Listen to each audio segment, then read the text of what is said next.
Hey guys, Rachel Crombie here from Rachel Crombie, Your Life, Your Way, Your Business.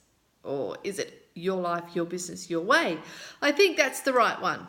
But anyway, so how did you find a 3-part series of wanting to be an entrepreneur? I myself too am still learning about being an entrepreneur. Like, there's so much I learn every day, and I value all information and everything I get, because what I get I really want to pass out to you guys. So being here and learning what I can learn and being able to pass on the knowledge I have really is a blessing in disguise, and I'm so grateful to be able to be in this position to be able to pass it on to you guys. So today, I really want to talk about leadership teams in our businesses that we do have. We do have in every business, you've always got a supervisor, you've got a manager, you've got a 2IC, whatever, however you want to name it, whether you be a small business or medium business or a large business. As for me, I'm an entrepreneur, so it's just me, so I'm my own boss. But, in these bigger businesses or medium-sized businesses, you do have a chain of command that people need to follow through on. So my question to you is, do you have the right people in your leadership teams? Well, some are yes, some are no. Some people are cut out to be a leader and to lead others by example. Some people are not cut out to be leaders, and that's the honest truth. So working in mining for such a long period of time as a machine operator has certainly given me a lot of insights to some of the management that I've come across with in my life. And a lot of people do not like to complain, and the reason being is that their careers will be put on hold. They'll get a black mark against their name, and it's very common in the mining industry that happens. So how do we get around this? Well, there are some ways that you can get around this. You can send out a survey, and there's 2 ways you can do it, because a lot of people do not want to put their names down to this survey. They may be quite happy to state who their supervisor is. They may not want to put their name down to that piece of paper.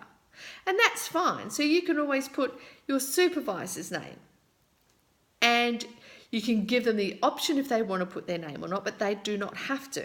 You can say it is not mandatory. You can leave it as anonymous if you like. So you can do a paper trail, and as they're doing that survey, once they finish, you can have a person from Human Resources to come and collect that piece of paper, or they can hand it in to them themselves. So that's one way of getting the information back. The second one is that if you have your own internet website and you've got an intranet page, you can always have them go onto that intranet page and they can do it that way. So it's all done electronically. Now, in some companies, they say, well, they have to have their own login ID so we know where it's come from. That's fine. In some companies, they have a training login ID. Okay, so the company I work for at the moment is, if I want to get onto the internet or get onto the intranet site, I have my own login, but if I choose not to use that one, I can use the training login. And the training login has a username which is given out to everybody, and it has a password. Okay, and they can do it through like that way if they wish to do that. All right, another way that you can do it, and this is actually quite beneficial. Well, when I say beneficial, it is quite effective. So if you have a coach that you've contracted out to your company for a year, and you're doing leadership training, and you've brought their employers in as well, and what you can actually do is that you can actually get the manager or the supervisor of that team to go outside, get himself a cup of coffee, and that team actually then sit down, and it needs to be constructive, guys. It can't be horrible. It needs to be constructive. Constructive feedback is the way to go. So what you can do is you can get that team to write down, or get his or her teams to write down their thoughts on that manager. Okay, and then the coach or the person doing the presenting to your leadership team can go around and pick up those pieces of paper that are all anonymous, by the way. They do not have to put their names on there, so it's all anonymous. And then we bring the manager in, they have to sit down, and then you read out that feedback that's been given to that manager. And you may think, gosh, Rachel, that's pretty harsh.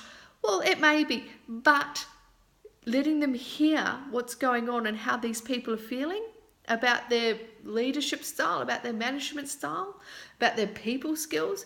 Look, sometimes it's very effective, effective, and that is very positive. And sometimes it's not. And this is how you can really draw out the weeds from the sand. Okay, so, and this is a good eye opener for them as well, so they can see, oh my gosh, I'm not, I'm not making friends here with my team. I'm not getting the respect that I feel that I should be getting. Because when you're in a management, in a leadership role, people don't have to like you, but you want them to respect the position that you're in. So how can you do that? How can you train your leaderships into doing that? So, and one of them is making them aware and accountable for their behaviors that they are putting onto others. Okay, so there's some things that you can look at, some things that you can choose to do to see if you've got the right people in your leadership teams.